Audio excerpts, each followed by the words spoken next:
que 2 de ces incendies ne sont toujours pas maîtrisés. Les 350 personnes de la communauté Clé des semaines qui ont été évacuées vont devoir prolonger leur exil à Val-d'Or, au moins jusqu'à midi. La sécurité civile, les maires de la région et les communautés autochtones s'organisent pour venir en aide aux citoyens touchés. Et cette situation préoccupe évidemment le député de la région, M. Luc Fernand, député d'Ongapal. Il est dans nos studios de Québec. M. Fernand, bonjour. M. Fernand, quelle est la portion du territoire que vous représentez qui est touchée par les feux de forêt? Le feu qui fait rage présentement se manifeste sur le territoire de l'Église.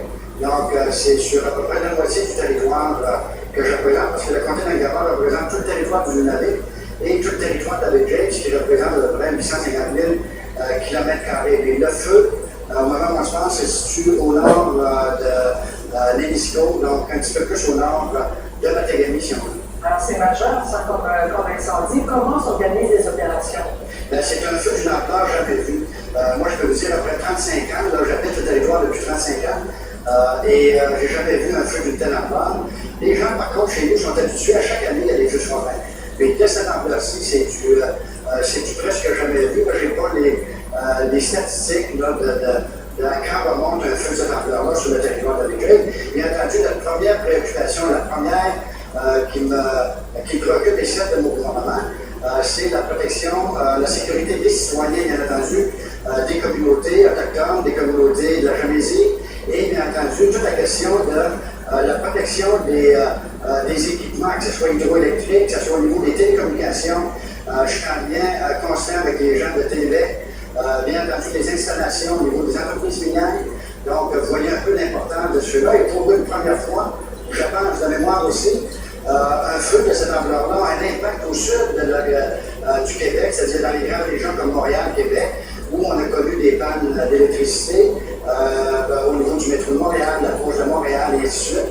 Donc, c'est un feu d'une ampleur presque jamais vue. C'est un feu qui est important, qui touche, on a beaucoup parlé des gens des semaines, une bonne partie de la communauté des semaines qui a dû être évacuée. Est-ce que d'autres évacuations sont prévues au cours des prochaines heures ou des prochains jours? Là, présentement, au moment où on se parle, non. Sauf qu'on m'informe pas plus tard qu'une heure, il y a une heure environ, qu'il y a un feu qui a commencé à prendre forme à peu près à 18 km de Willingy, une communauté Cree, le long de la baie Jane. Donc, je suis la situation de très près. Ma collègue Martine Ouellette également. Je suis en contact également avec le cabinet de la première ministre, Mme Marois.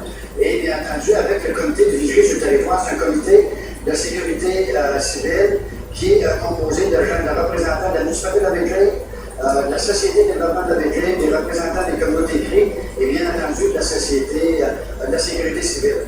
Donc, on suit la situation d'heure en heure, c'est quelque chose de majeur pour nous. Et combien de gens habitent dans la ville de Willingy, dans la réserve? On parle d'une réserve dans ce cas-là. Oui, on parle d'une réserve autochtone, d'une communauté Cree, nous on appelle ça les communautés Cree. Donc, si on parle de Willingy, on parle d'une communauté de 20 000 de population environ, maximum. Je n'ai pas les chiffres exacts, mais je vous dis entre 800 et 1000, les Massacres, à peu près la même chose. Donc, c'est des communautés d'entour de 1000 de population. J'ai eu aussi ce matin l'offre des municipalités de la Gamésie, dont la mairesse de Chouinamo, le maire de Matagami, qui ont fait leur collaboration si jamais il y avait d'autres évacuations. Ces villes-là sont prêtes à accueillir les gens qui sont évacués. Donc, tout est mis en place pour assurer au premier chef la sécurité des citoyens sur le territoire et ensuite la protection des équipements. Est-ce que l'aide de la SORFEU est suffisante? Un feu de cette ampleur-là, c'est imprévisible. Ni la SORFEU, ni le gouvernement, ni personne ne pouvait prévoir que le feu prendrait un ampleur. C'est dû à, bien entendu, on l'expliquer, un phénomène naturel.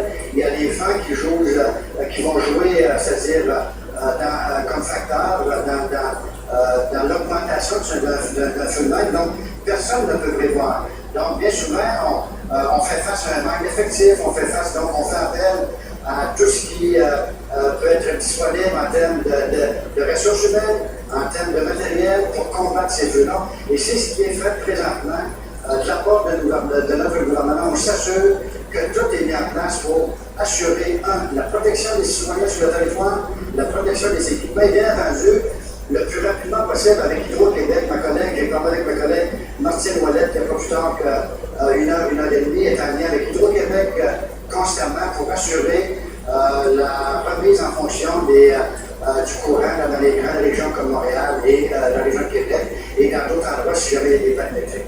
Et alors donc, la prochaine préoccupation, c'est les gens qui habitent la communauté de Wimingee, qui pourrait peut-être y avoir, si je comprends bien, il pourrait peut-être y avoir des évacuations au cours des prochaines heures. C'est bien ça? Oui, mais pour les gens qui nous écoutent, je vais vous dire, pour vous rassurer, qu'au moment où on se parle, on ne parle pas d'évacuation, c'est tout simplement qu'il y a un feu qui a pris naissance à peu près à 18-20 km de la communauté de Wimingee. Je suis en contact, en lien aussi avec les gens de Radisson, parce que vous comprendrez que dans une situation comme celle-là, il y a toute une problématique d'approvisionnement de denrées alimentaires. Donc, la population de Radisson est rassurée. On s'est assuré que pas plus tard que demain, il n'y aura pas de transport aérien. Les denrées suffisantes, on parle aussi banal que ça peut paraître, le pain, le lait, les denrées périssables. Donc, on va assurer les communautés autochtones également. Donc, il faut s'assurer que toutes les populations qui sont prises un peu de façon captive. Il y a des touristes qui sont aussi au nord à Radisson, qui sont pris également, qui ne peuvent pas reprendre la route à cause de l'accès. Donc, les routes sont barrées, la route du nord, la route de Beijing, ces routes-là sont barrées au moment où on se parle. Très bien. Alors, Luc Ferrand, vous êtes député d'Ouiamat. Merci. C'est moi qui vous remercie. Au revoir. Au revoir. Vincent Godin, ce jeune homme de 17 ans qui a entrepris de nager jusqu'à Trois-Rivières en année ce matin, l'étape cruciale de sa traversée, celle du lac Saint-Pierre. Mardi matin, il a quitté les berges de Longueuil à la nage dans le but de sensibiliser la population à sa cause, la dysphasie. Caroline Mochu, alors comment ça se passe pour ce jeune nageur courageux? C'est plus facile quand il fait chaud comme là. Oui, effectivement, et j'ai toujours de parler aux organisateurs, Brigitte, qui me disent que tout va bien. On s'apprête à l'accueillir, Vincent, du côté de Nicolet, où il arrivera entre 16h30 et 17h30 environ. Donc, ce matin, il est parti de Berthierville. Nous y étions. Je peux vous dire qu'il y avait beaucoup de fébrilité. Il faut dire que c'était une épreuve de sa vie, comme il la qualifie, Vincent. Cette traversée aujourd'hui de Berthierville à Nicolet, la traversée de lac Saint-Pierre, qui comprend la voie navigable. Vincent Godin, c'est donc ce jeune homme de 17 ans qui est atteint de dysphasie, ce trouble neurologique qui affecte la qualité du langage, et il nous parle de son épreuve d'aujourd'hui. On peut l'entendre. Effectivement, c'est quand tu rentres au lac Saint-Pierre, c'est une mer, tu n'as pas de point de repère. Mentalement, il faut que tu sois prêt physiquement parce que c'est un bon 40 km, aussi toutes les conditions climatiques, les marées aussi, ça commence, et aussi c'est large et les courants. Mais je suis en pleine forme. Bon, il veut aussi sensibiliser le gouvernement afin que les jeunes dysphasiques aient davantage accès à des services, pas seulement à sa propre situation à lui. Et voilà, ce qu'il faut savoir, Brigitte, c'est qu'actuellement au Québec, les services d'orthophonie sont pratiquement inexistants dans les écoles secondaires. C'est offert systématiquement jusqu'à temps que les enfants atteignent l'âge de 10 ans. Par la suite, les écoles ont à faire des choix et souvent dans les budgets, on décide d'y aller vers un service en psychologie. Donc, on aimerait bien que ça change. Et du côté de l'Association québécoise de la dysphasie, on croit que les efforts de Vincent porteront fruit. On peut entendre la présidente de la section de la Mauricie. Je pense que Vincent est en train de se payer le travail et de défaire.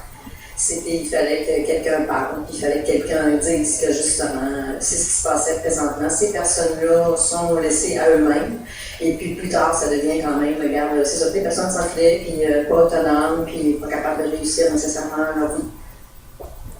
On estime environ, Brigitte, entre 1 et 7 % de la population qui souffre de dysphasie. Pour ce qui est de Vincent, demain, ce sera une journée de repos. Il terminera son défi dimanche. Il devrait arriver vers Trois-Rivières entre midi et 13h du côté des Saint-Quentin.